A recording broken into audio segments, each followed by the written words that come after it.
Hello दोस्तों, नमस्ते। मैं हूँ शीला शर्मा। आप सबको हमारे चैनल में स्वागत हो। हम आज एक गारी गीत गाने जा रहे हूँ आप लोगों को सुनाने।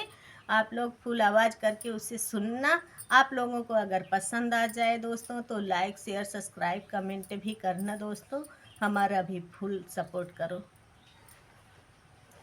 जोरे बिरवा में अजबई बहार बराई ने बीरा लगाओ। जोरे बिरवा में अजबई बहार बराई ने बीरा लगा। उ बिरवा कूचे समधी के बहिनी, उ बिरवा कूचे समधी के बहिनी। कुछ कई गर्भ रही जाई बराई ने बीरा लगा।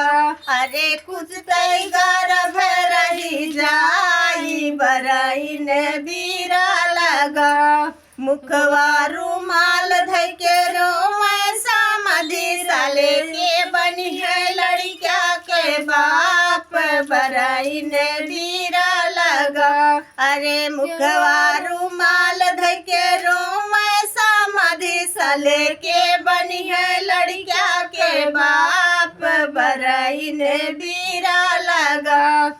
मुखवा रुमाल धइ के हंसे हमार पापा हम बनबे लड़किया के बाप बराई ने बीरा लगा। मुखवा रुमाल धइ के हंसे हमार पापा हम बनबे लड़किया के बाप बराई ने बीरा लगा।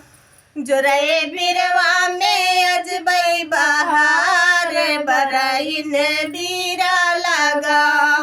जोरे बिरवा में अजबई बहार बराई ने बीरा लगा। उ बिरवा कूचे दुल्हा साले के बहिनी, उ बिरवा कूचे दुल्हा साले के बहिनी। कुछ तई गर्भ रही जाई बराई ने बीरा लगा।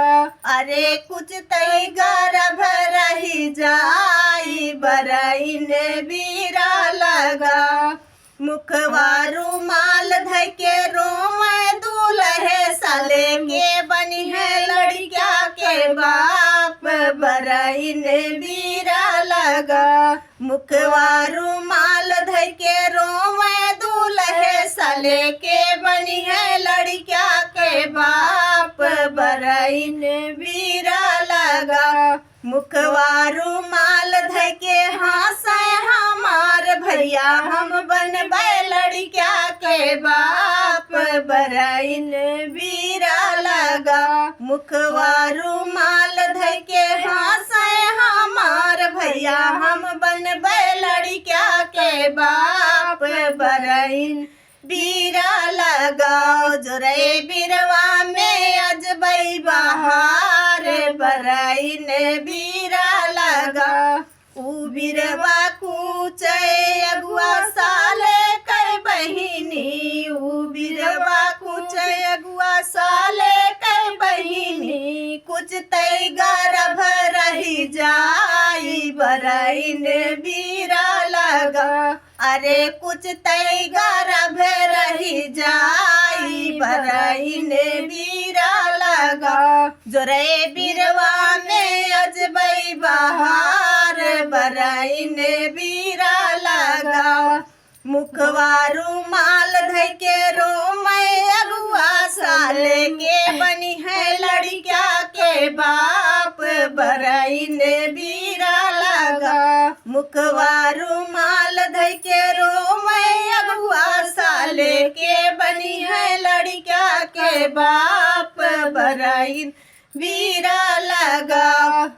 मुखवा रुमाल धइ के हंसे हमारे गाँव वाले हम बनबे लड़किया के बाप बराई ने बीरा लगा। मुखवा रुमाल धइ के हंसे हमारे गाँव वाले हम बनबे लड़किया के बाप बराई ने बीरा लगा। जोरे बिरवा में अजबई बहार बराई ने बीरा